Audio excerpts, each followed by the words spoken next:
ఇక్కడ ఎన్నికల రోజు పోలింగ్ రోజు పొద్దున్నే నాగార్జున సాగర్ భూభాగం మొత్తం తెలంగాణలో ఉంది. నాగార్జున సాగర్ ప్రాజెక్టు కంప్లీట్ గా తెలంగాణ స్వాధీనంలో ఉంది. కనీసము శ్రీశైలం అన్న సగం వాళ్ళ చేతిలో ఉంది, సగం మన చేతిలో ఉంది. జగన్మోహన్ రెడ్డి పోలీసులు తుపాకులు వేసుకొని నాగార్జున సాగర్ డ్యాం మీదకి వచ్చి ప్రాజెక్టును హ్యాండ్ ఓవర్ చేసుకురు.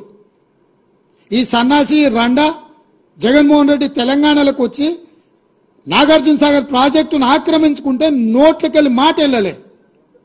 రండ పనులు చేసింది లొంగిపోయింది నువ్వు చంద్రశేఖరరావు. నువ్వు రండగాడి కాబట్టి జగన్మోహన్ రెడ్డి వచ్చి నాగార్జున సాగర్ మీద తుపాకులు పెట్టి ప్రాజెక్టును హ్యాండ్ ఓవర్ చేసుకుండు. అదే కాంగ్రెస్ అధికారంలో ఉన్నప్పుడు వచ్చి చూడమను, ఇవాళ రమ్మను, వచ్చి నాగార్జున సాగర్ మీదకి రమ్మను జగన్మోహన్ రెడ్డిని. నువ్వు రండగాడివి, జగన్మోహన్ రెడ్డికి ప్రాజెక్టును తాకట్టు పెట్టి తుపాకులు తీసుకొని వచ్చి నాగార్జున సాగర్ డ్యామ్ ను ఆక్రమించుకుంటే పల్లెత్తు మాట మాట్లాడలేదు. నువ్వు పోయి కేంద్ర ప్రభుత్వానికి ప్రాజెక్టులను హ్యాండ్ ఓవర్ చేయడానికి నిధులను కేటాయించినోడు నువ్వు వచ్చి మమ్మల్ని బదనాం చేస్తావా, మా మీద మాట్లాడతావా?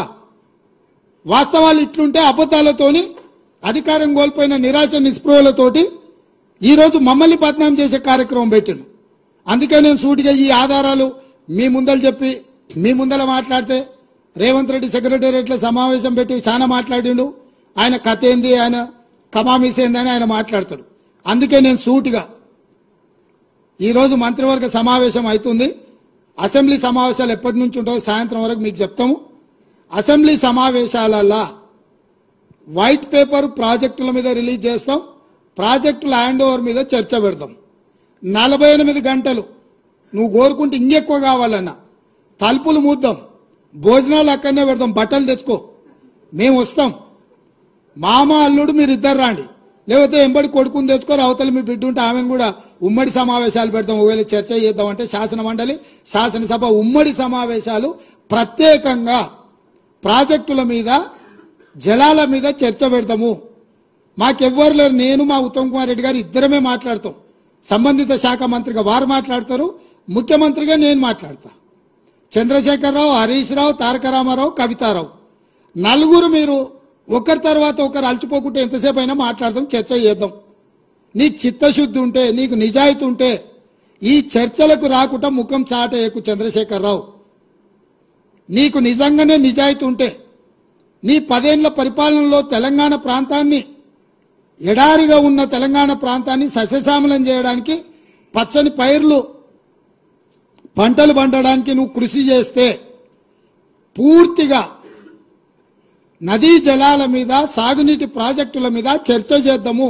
చర్చ జరిగినంతసేపు నువ్వు కూర్చోవాలి.